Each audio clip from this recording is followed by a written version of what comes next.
Once, a student monk went to his master and said, "Master, I can't live in this temple anymore. I want to leave this place and go to a peaceful and quiet monastery." Then the master monk asked, "Why? What's wrong with this temple? Tell me what happened." Then the student monk said, "See, everyone in this temple are toxic to me. There are some monks who are too much into politics in this temple. And there are some other monks who always talks negative stuff about me and about others. And there are some others who spend their whole day doing nothing but just gossiping. I don't think that I can practice my spiritual life in this temple. Please let me go to a peaceful and a quiet monastery where there is no toxic people around me." Then the master monk said, "Okay, I will let you go, but before going, you have to do me a favor for the one last time." Then the student monk said, "Tell me, master, what should I do for you?" Then the master monk took a spoonful of water and gave it to the student monk and said, "You must carry this spoonful of water around the monastery and you should bring it to me. But here's the trick. You must never spill a single drop of water from it. If you can do it, I will let you go to a peaceful monastery." So thinking that the master will let him go to a peaceful monastery by completing this weird request, the student monk took the spoonful of water and carried it around the monastery, fully focused and without spilling a single drop from it. So after a few hours, the student monk came back to the master with a happy face and said, "Master, I did it. I carried this spoonful of water all around the monastery, even without spilling a drop from it. So now, let me go to a peaceful monastery." Then the master monk said, "Okay, my student, you are free to go. But before you go, just tell me one thing. While you were carrying the spoonful of water around the monastery, did you hear any of the monks talking about politics? Did you hear any of the monks gossiping about other people? Did you hear any of the monks talking negative stuff about you?" Then the student monk said, "Master, I was focused on the spoon and I didn't have any time to listen to all those noises." Then the master monk said, "See, my student, if you are fully focused on your goal and if you are fully focused on your purpose, you don't have time to listen to all those other negative noises around you. Remember, wherever you go in this world, you will meet negative people around you. But if you're fully focused on your goal and on your larger purpose, all the other negative people and all the other negative words that you hear are nothing but just noises." Ladies and gentlemen, it is all about what we focus in our life. The more we focus on other people's behaviors, other people's words, other people's lives, there will be many toxic people around us. But if we are focused on ourselves, our goals, our purpose, all those negative stuff will become nothing but just a noise. See, it is easy to criticize other people. It is easy to see the dark side and the negative side of people. But it takes a heart of bravery and kindness to see the bright side of people. We all have imperfections in our life. We all make mistakes. We all make bad choices. And all those faults, imperfections are the things that makes us who we are. So when you work with people, or when you're on social media, you will come across with people that you don't like. You will come across with ideas that you don't agree with. Remember, in all those times, you have the power to choose whether to react with negativity or to respond to them with positivity. Ladies and gentlemen, it is all about what you choose to do and what you focus in your life. So, focus on yourself and choose to respond to them with positivity. Namo Buddhaya. Namo Buddhaya. Welcome to another video. Now, a couple of days ago, I met this young gentleman, and he was in his 30s. He was very young, and he said that he has been practicing spirituality, meditation, and Buddhism for a long period of time, more than 4 years. And he said, all of a sudden, unfortunately, his parents died because of a car crash. And with that incident, none of his spiritual practices and meditations and what he have learned about the spirituality and Buddhism, none of them worked. And he started to grieve and suffer, and the pain, he could not handle it. So he asked from me, how can I handle this grief, and how can I handle this losing loved ones? So here's the thing.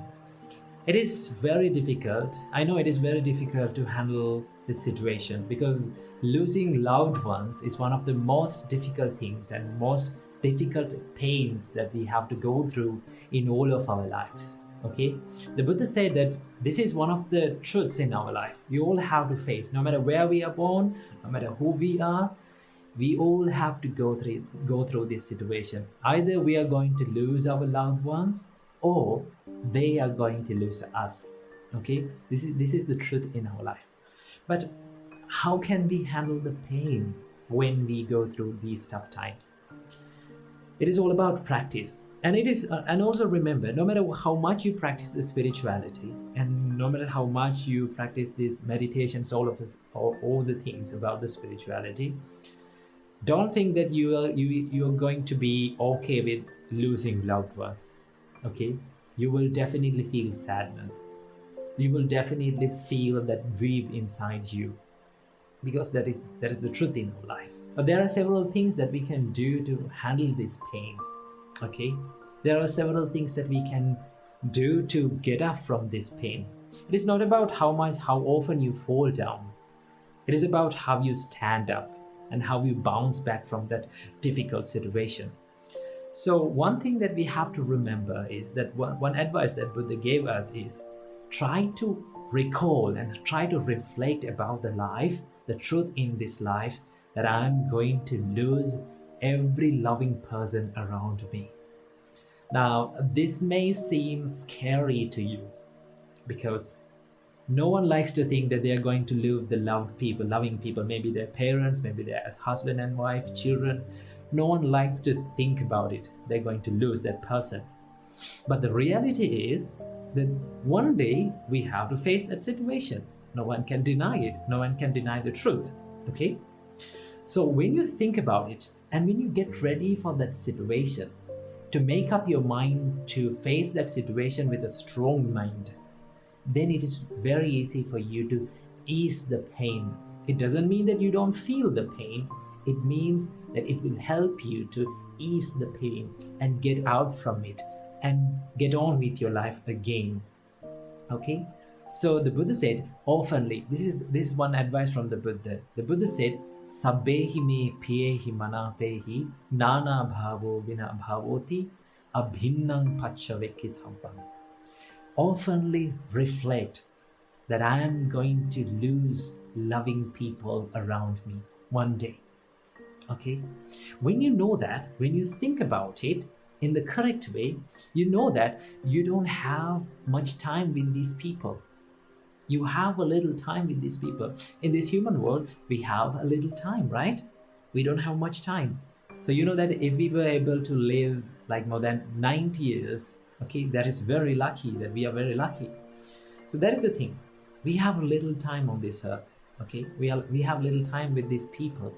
In that little time, if we know that we are going to lose them, in that little time, we can cherish the memories, and we can be with them we can treat them kindly. We can treat them with compassion, okay? And we can be a good person to them, be a good memory to them. So if you became a good memory to the people around you, then you don't have to worry about losing them. Why? Because you became a good person to them, okay? You made them happy and you treated them kindly. That is what they need, and that's what people need. That's what people around us need from us. Okay? So in that little time we gave the best we can. Okay? So in that way you can be happy. Okay? Although this person left me, although my parents died or left me, although my husband or wife, my children left me, I don't want to worry about it because I became a happy memory, a good memory to them. I treated them nicely and kindly while they were alive. Okay? By thinking that, you can be happy. But you get the chance to think about it only when you think about that. You're going to lose them one day. Okay? So, thinking about losing loved ones is not that negative. Okay? If you think it in a correct way. So, if you have gotten ready for that, then you think like, oh, this is what I have expected, and I was expecting this. Okay? So in that way, remember, one day we all have to go through this situation. If we can make up our mind to be a good person and to be a good memory to them, then that is the best thing that you can do. And also remember one thing, okay? There are people, loving people around you, and they became the source of happiness of yourself. And when they die, don't make them the source of your pain. Okay? If they see you that you're wailing and you're crying and you're lamenting and you're worrying about their death, they will not be happy. And also remember, the people who lived around you became the source of your happiness. So after their death, do not make them the source of your pain and agony. So keep them in your mind. So treat people nicely and kindly while they are alive, and then you can be happy with your life. Namo Buddhaya. Namo Buddhaya. Welcome everyone to another video.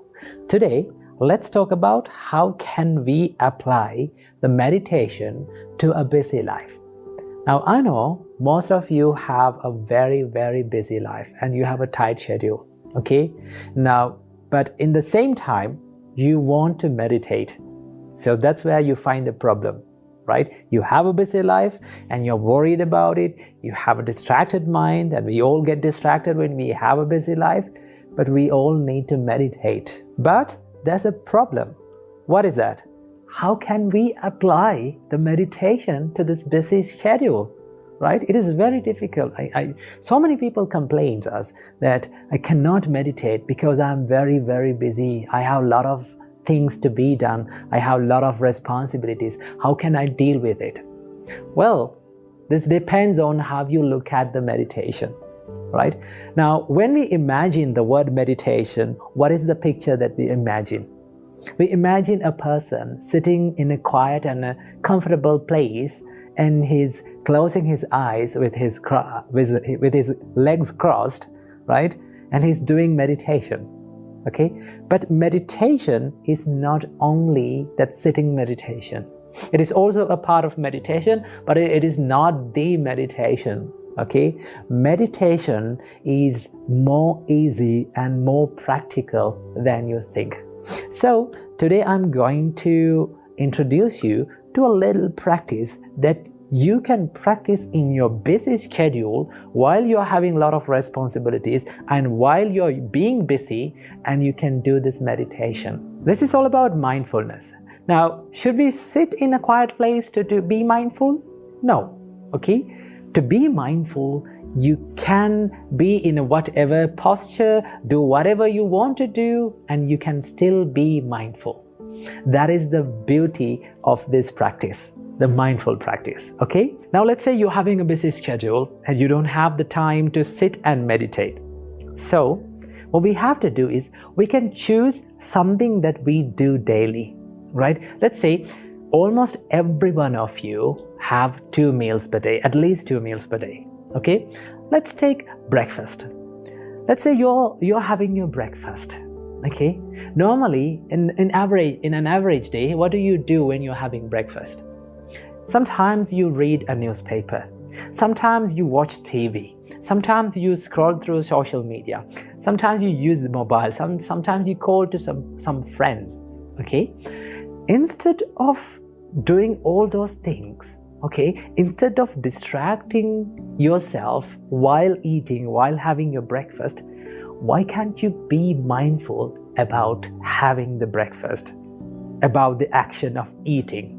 Okay, so that is the beauty of mindfulness. Mindfulness can be applied to every action in our daily life. No matter where we do it, no matter what we do it, no matter when we do it, we can apply mindfulness to our daily life.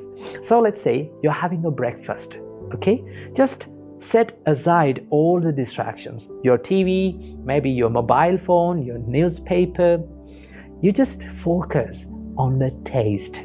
Okay, if you're eating from your hand, or if you're eating from your spoon or a fork, doesn't matter.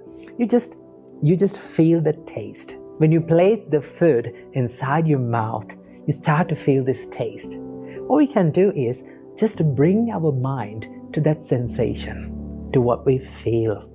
Okay, and do this from one by one. Okay, one step at a time. Let's say you took one bite at a time and you become mindful about it. You feel the taste. Okay? Because most of the time when we are eating, we are not aware of this taste. Right? Our mind runs here and there, runs and catch into one and other thoughts, and it becomes distracted.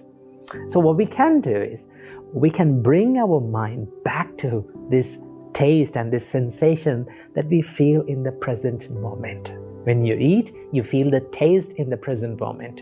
Once you feel it, once you identify it, and once you focus your mind to it, that is what you call mindfulness.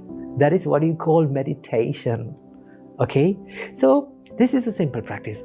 Every day, choose one meal, maybe lunch, maybe dinner, maybe breakfast. Choose one meal and focus on just eating. Okay? Eat while you eat. Don't use the mobile phone while you eat. Don't watch TV while you eat. Don't use other distractions while you're eating, because when we distract ourselves, right, we miss a chance to practice the meditation in a daily life. One day, one lady came up to me, and when we were discussing, I asked from her, do you meditate? Then she said, no, I don't have time to meditate. Then I introduced this little practice of mindful eating to her. Then you cannot complain that you don't have time to meditate. Remember, meditation is everywhere. You can do it whenever you want, wherever you want. Okay? So, add this little practice of mindful eating to your life, and then you don't have to worry about not having the time to meditate, because being mindful is meditation. Just keep that in your mind. Namo Buddhaya. Having to go through an experience of losing a loved one can be extremely painful for people. So today, I want to share with you one advice from the Buddha that will help you to ease up, and that will help you to deal with this grief of losing a loved one. Okay, this is from Anguttara Nikaya Thana Sutta, and in this sutta Buddha mentions Sabbehi me piyehi manapehi nana bhavo vina bhavoti abhinnang paccavekkitabba. Whether you are a male person or a female or a monk or a lay person like you, whoever you are, think that one day I have to be separated from all the loving people and all the loving things around me. This is the reality. Now, this is all about admitting the reality. Normally, we don't like to admit the reality. People run away from realities. They don't like to think about that they are going to die one day. They don't like to think about that they are going to become old one day. They don't like to think about that they are going to be sick one day or get into diseases one day. So this is all about realities, right? In this life, in this very life, right, we all have to face this reality. Death, sickness, old age, losing loved ones. These are the realities that we cannot stop, no? You cannot stop it, I cannot stop it, no one can stop it in this world. So, one thing that Buddha tells us is admit the reality. See the reality as it is and try to think about it. Okay, one day I have to be separated from all these people around me, right? There are lots of people around us who are very near and dear, and we love them so much. The reality is one day you and I have to be separated from all these people, no? Or we have to leave them. So what Buddha says is, get ready to face this reality, right? How do you get ready to face this reality? By thinking about this every single day, right? Buddha said, abhinnam paccavekkitabban. Think it frequently, right? I have to be separated from these people around me. One day, that is the reality. When you think about this, there's another big advantage of thinking like this. What is that? When you think about this, you can have that compassion and you can show your love and kindness purely. Why? Because you know that you are not going to be around them for a long time. You know that you are not going to be with them forever. When you know that, and when you know that you have a little time to be with these people around you, then you can show your fullest love and you can show your fullest kindness in this little time. You do your best to do that, right? You do your best to show your love and kindness. So from now onwards, get ready to face this reality, right? When you get ready for that, when you face these situations in real life, you can face them with a strong mind. Most of the time, people face these situations unsuccessfully, all right? They often feel depressed, they become so much sad. Sometimes some people end up suiciding themselves, right? So when you make your mind and to face the reality, when you make your mind strong enough to face the reality, you can move on with your life and you can face that grief successfully. So think about the reality, don't run away from that, right? Then you will be able to create a happy and a peaceful mind in your life. Namo Buddhaya.